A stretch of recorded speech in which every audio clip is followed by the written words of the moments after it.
Hello बच्चों, क्या हाल चाल।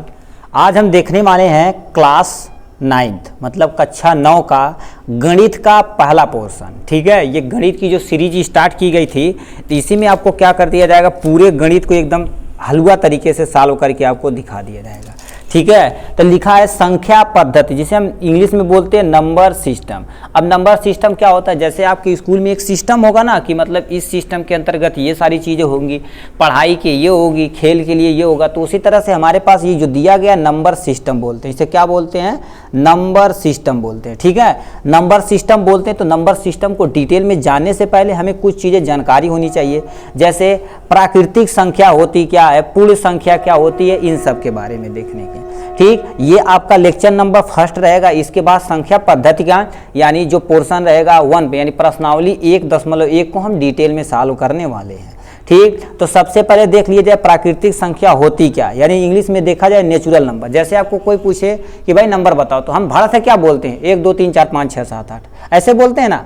तो ये चीज़ें जो होती हैं, ये जो बताओ जो हमारे मन में ऑलरेडी आ रखी है, तो तुम्हारे क्या है, नेचुरल नंबर है। ठीक है, तो नेचुरल नंबर के अंतर्गत आती है। कोई भी तुमसे कोई भी पूछे, ऐसा नहीं बोलते हैं 0 1 2 3, तुरंत हम बोलते हैं 1 2 3 4, ये सब तुम्हारा नंबर है। तो ये प्राकृतिक संख्या होती क्या है, यानी इसे किससे रिप्रेजेंट करते हैं, मतलब किससे डिनोट करते हैं, n से डिनोट करते हैं। लिखा है यह संख्या 1 से अनंत तक होती, मतलब ऐसी संख्या जो 1 से शुरू होती है और अनंत तक जाती है, उसे हम प्राकृतिक संख्या बोलते हैं। एग्जाम्पल में देखा जाए तो 1, 2, 3, n so on dot dot dot करते चले जाएंगे। अब समझे प्राकृतिक संख्या किसे कहते हैं, ऐसी संख्या जो 1 से शुरू होती है और अनंत तक जाती है, तो उसे हम प्राकृतिक संख्या बोलते हैं, जिसे हम n से रिप्रेजेंट करते हैं। ठीक है, ये हो गया। अब आते हैं नेक्स्ट पे, यानी पूर्ण संख्या किसे कहते हैं। पूर्ण संख्या को हम यानी इंग्लिश में देखा जाए तो होल नंबर बोलते हैं। क्या बोलते हैं, होल नंबर। इसे किसे रिप्रेजेंट करते हैं, W से रिप्रेजेंट करते हैं। लिखा क्या है, यह संख्या जो 0 से शुरू होती, किससे, 0 से शुरू होती अनंत तक जाती है, यानी ऐसी संख्या जो 0 से शुरू होती अनंत तक जाती है, उसे हम पूर्ण संख्या बोलते हैं। एग्जाम्पल के तौर पे तो कितना हो जाएगा, 0 1 2 3 n so on आप करते चले जाइएगा। मतलब इसी को उठा के जो पूर्ण जो प्राकृतिक संख्या, उसी को उठा के इसमें रख देना, क्या कहलाएगा आपका, क्या कहलाएगा, पूर्ण संख्या कहलाएगा। नाम से पता, पूर्ण मतलब ये संख्या ऑलरेडी पूर्ण है। तो बताइए किसी संख्या में यदि 0 लगा दिया जाए तो वो आपकी पूर्ण संख्या हो जाती है।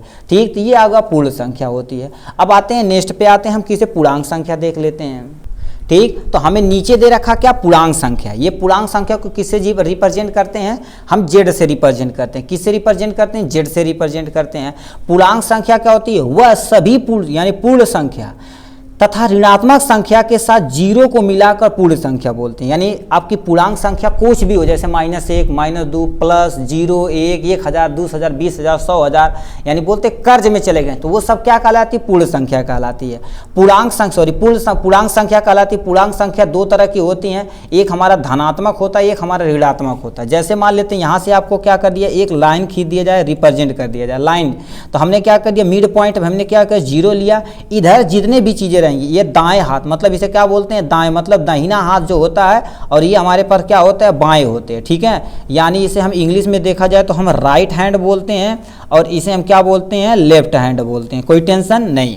तो लेफ्ट हैंड पे हमेशा हमेशा हमेशा क्या होता है, पॉजिटिव होता है। और यानी जो ये लेफ्ट हैंड राइट हैंड पे जो होता है हमेशा पॉजिटिव होता है, लेफ्ट हैंड पे हमेशा हमेशा क्या होता है, निगेटिव होता है। और जो तुम्हारा सर है तो गोल है, तुम्हारा सर गोल है, तो इसलिए हमने इसे 0 से रिप्रेजेंट किया। ये ऑलरेडी होता, हमने नहीं किया है। ठीक है, ये होता है। तो इधर जितनी भी संख्या लिखी जाएगी 1, और यहाँ से 2, यहाँ से 3, यहाँ से 4 n so on आप करते चले जाइएगा, बहुत दूर तक लिख सकते हैं, कोई टेंशन नहीं है। तो इसे हम क्या बोलेंगे, यहाँ पर धनात्मक संख्या, क्योंकि इसमें ऑलरेडी प्लस लिखें या न लिखें, ठीक, कहीं भी ऐसे लिखा रहता, मतलब कोई संख्या जैसे 4 है तो इसका मतलब आगे अब प्लस ऑलरेडी है।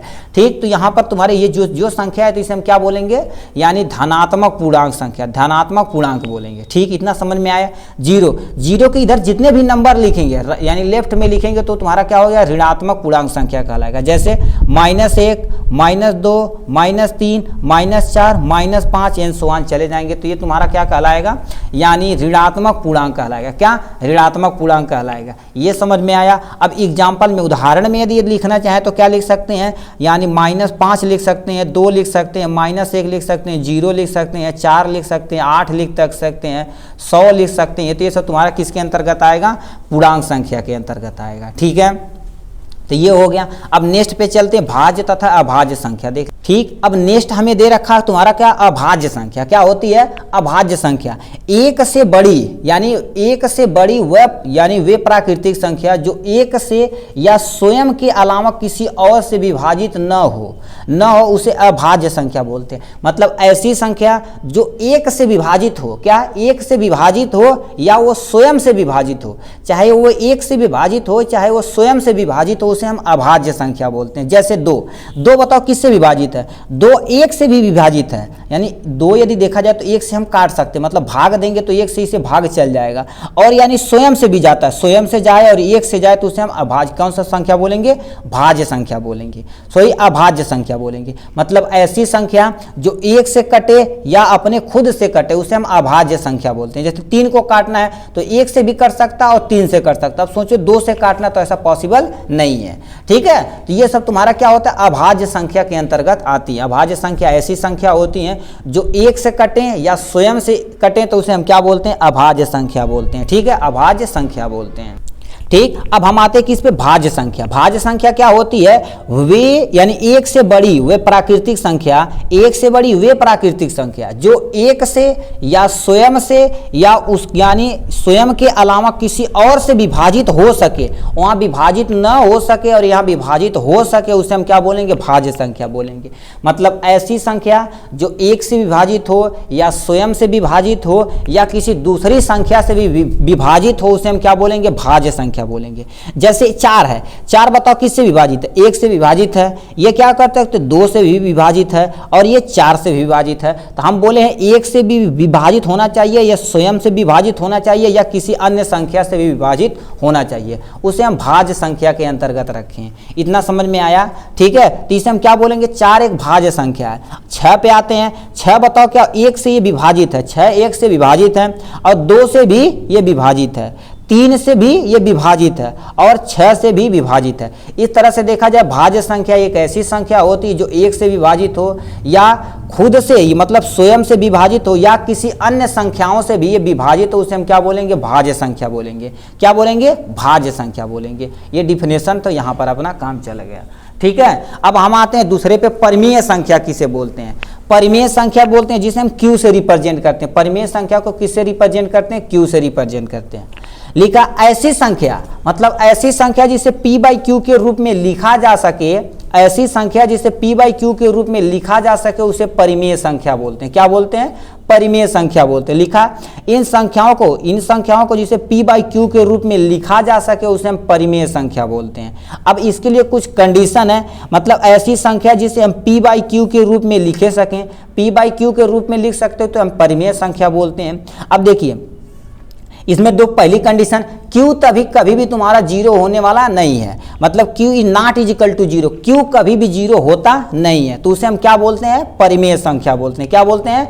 परिमेय संख्या बोलते हैं। p तुम्हारा 0 हो सकता मगर q तुम सोचो कभी 0 होता, ऐसा पॉसिबल नहीं है। ठीक है, तो यहाँ पर देखो p आप 0 ले सकते हैं, ठीक, एक नंबर भी ले सकते हैं, कोई भी नंबर ले सकते हो, उससे लेना देना नहीं है। q मगर तुम्हारा क्या होता? कोई एक नंबर होना चाहिए, 0 कभी भी नहीं होना चाहिए।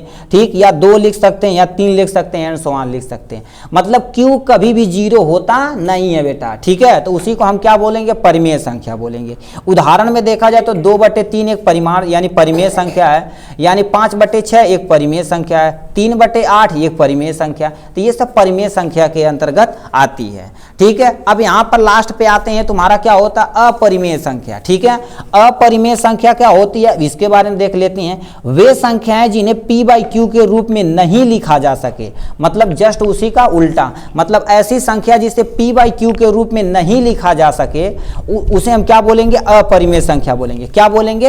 अपरिमेय संख्या बोलेंगे। उदाहरण में देखा जैसे पाई को तुम सोचो काटना चाहो तो देखिए आप कमेंट बॉक्स में लिख के दिखाइए कम से कम 10 डिजिट तक, यानी 7 बटे क्या हो गया 22 को आप क्या करिए? काटिए। जैसे क्या होगा? 7 तिरिक 21, यहाँ पर कितना हो जाएगा? 1, यहाँ पॉइंट लगाएंगे, 0 बढ़ाएंगे, 7 एकन्नम 7 हो जाएगा। यहाँ पर आपका क्या दिख ही नहीं रहा सर, आप करते चले जा रहे हैं। यहाँ पर देखिए क्या होगा? 3 हो गया। ठीक, 3 हो गया, तो यहाँ पर हम 0 बनाए तो 7 चौक 28। इसी तरह से आप एंड सो ऑन करते चले जाएंगे, भागे होता चला जाएगा। तो मतलब ऐसी संख्या जिसे p बाई क्यू के रूप में नहीं लिखा जा सके उसे हम क्या बोलेंगे, अपरिमेय संख्या बोलेंगे। ठीक, जैसे करड़ी में 2 ये अपरिमेय संख्या, करड़ी में 3 अपरिमेय संख्या है। ठीक, ये अपरिमेय संख्या। अब तुम सोचो करड़ी में 4 लिख दें तो ये क्या हो जाएगा, ये परिमेय संख्या के अंतर्गत है, क्योंकि करड़ी में 4 कितना होता है, 2 होता है। तो ये तुम्हारा अपरिमेय संख्या नहीं है। तो इतना था हमारा किसके बारे में, यानी इंट्रोडक्शन था हमारा, क्या चैप्टर का इंट्रोडक्शन था, जिससे आप क्या कर सकते हैं, इसका साइज 1 और इसका साइज 2 इजीली सॉल्व कर सकते हैं। ठीक, इसके बाद इसका साइज जब थर्ड लगाया जाएगा तो उसमें एक शांत और अशांत और अनुमासात यानी ये सब वर्ड आते हैं, तो उन्हें हम समझेंगे तो चैप्टर नंबर 3 मतलब प्रश्नावली 1.3 में हम इंटर कर जाएंगे। ठीक, तो ये था आपका इंट्रोडक्शन। अब हम नेक्स्ट पे मिलेंगे क्या, प्रश्नावली 1.1 के साथ। तब तक के लिए bye bye and take care.